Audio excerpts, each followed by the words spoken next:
He makes some really bad decisions. The sort of decisions that after the film you turn to your significant other and say, "I pulled the trigger. Don't worry, I pulled the trigger."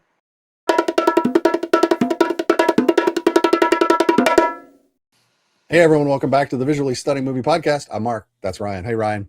Hey. A movie in theaters now Mm-hmm. that I've been waiting for, even though I had tried not to watch any trailers for, but it's because I'm a fan of the intellectual property that I was looking forward to this. Evil Dead Burn. After a couple years ago, we got Evil Dead Rise from director Lee Cronin. This is Sébastien Vanicek. This is another not direct sequel to the original trilogy. Yeah. But we'll talk about what it connects to later. Sure. As we discuss this. A young wife is widowed and goes to her husband's funeral and his family's home, and bad things are happening because the deadites are back. We won't ruin how we get to that point because it's deadites and you don't really care. You just know that you want people to do deadites. If it's an Evil Dead movie. This, in my opinion, I liked Evil Dead Rise. Okay. I liked the 2013 not reboot. Sure. And of course, I loved the original trilogy. Yes. The television show Ash vs. Evil Dead. Love it, love it, love it. This is my least favorite Evil Dead movie for a very specific reason. It's not because there's a ton of blood. It's not because there's a ton of violence, because those were in the last two films as well. Is it because there's not enough Evil Dead? Here, you're gonna like this comparison. I think. Obviously, you don't like the movie. I can smell. Well, I can smell that through the microphone. But hear me out. Right. Remember when we watched? We talked about From the World of John Wick. Ballerina. Sure.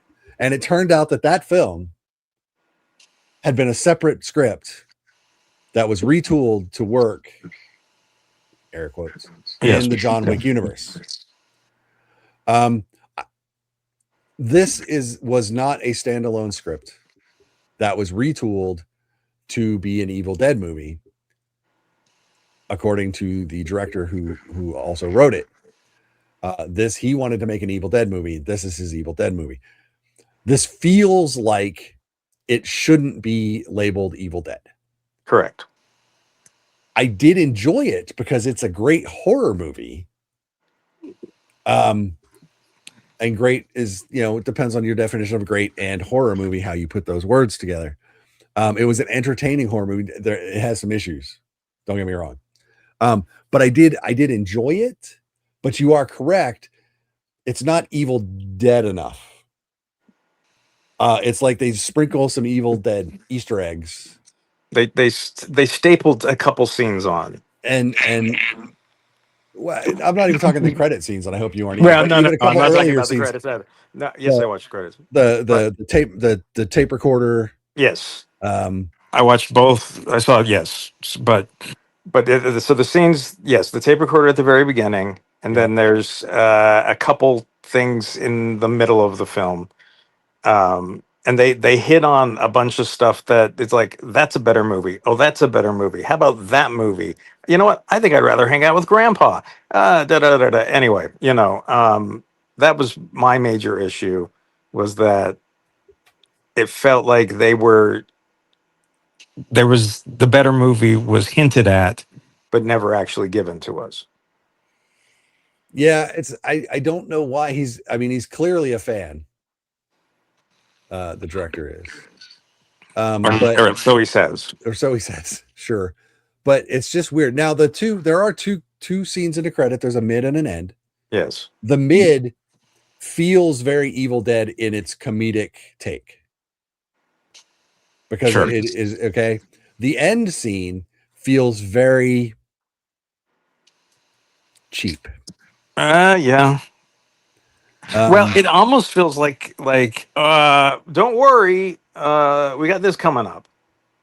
And I don't what is it, Evil Dead Wrath or something like that? The next one? Know, but I don't know, but we don't know the story particulars of that. But there's a reference in the post-credit scene, yeah, that that I don't want to spoil because I want people to see it if they go see the movie. Yes. That it at the end of this movie, that particular scene feels a little cheap. So you can, if when you watch it, let me know. Yell at Mark. Let Mark know if he's wrong about that. So let me know if I'm wrong about that. But to me, it just felt a little cheap, and that made me sad. But overall, I did enjoy it. I enjoyed the family dynamic because this is about a family. Yeah. You're right. There's good. You're like, oh, let's keep going down that road. No, I think it's a bad Evil Dead film, but it's if you're a gore hound, oh and yeah, if gore is what you're looking for, not in necessarily spades. not necessarily a scary film. I didn't think it was all that scary, but it certainly ramped up the violence. To go with the requisite Evil Dead blood. Yes, That which is here. But yeah, you're right. If it's, there are sometimes there are movies that say they're one thing and they're not that thing, but they are a good something else. yeah. I mean, King Arthur, Legend of the Sword, Yes. is my favorite example of that. Yeah. Terrible King Arthur movie. Great generic action fantasy adventure. This is not a great Evil Dead. I won't say it's a bad Evil Dead movie. It's not a great Evil Dead movie, but it is. If you're a gore horror person, this has all of the bells and whistles for you. It really, really does. So if you like that sort of thing, this would be your film. Okay, now let's tear into it. No, I just felt like, I mean, it was like I said, constantly it's more interested in gore than it is in story in a lot of places. Yes. And after a while, I think you need to understand that not you necessarily, but directors or whoever's making films, is after a while it's no longer effective because it's just we've seen it, we've been shocked, we've run the gamut or whatever. We've had our fill, and I think at a certain point it just becomes comedy to a certain extent in a very grotesque way. It's how can I do one further than what I just did, or how can because you keep having to up it, and it just gets to a point where you're Fast and Furious and you're going into outer space. So you're saying this is Fast 8? Yeah, this is the Fate of the Furious. Fate of the Furious is just and there are people who will love that, I guess. But for me, and I'm not really against. I mean, I watch plenty of horror movies that are splatterfests or whatnot. But I think if you don't, I think you get away with it in an Evil Dead film if you actually have an Evil Dead film, right? If that makes sense. Like if you don't have the film, it didn't feel like it had a real sense of direction, or I guess maybe like you said, it feels like the Evil Dead parts are just stapled on.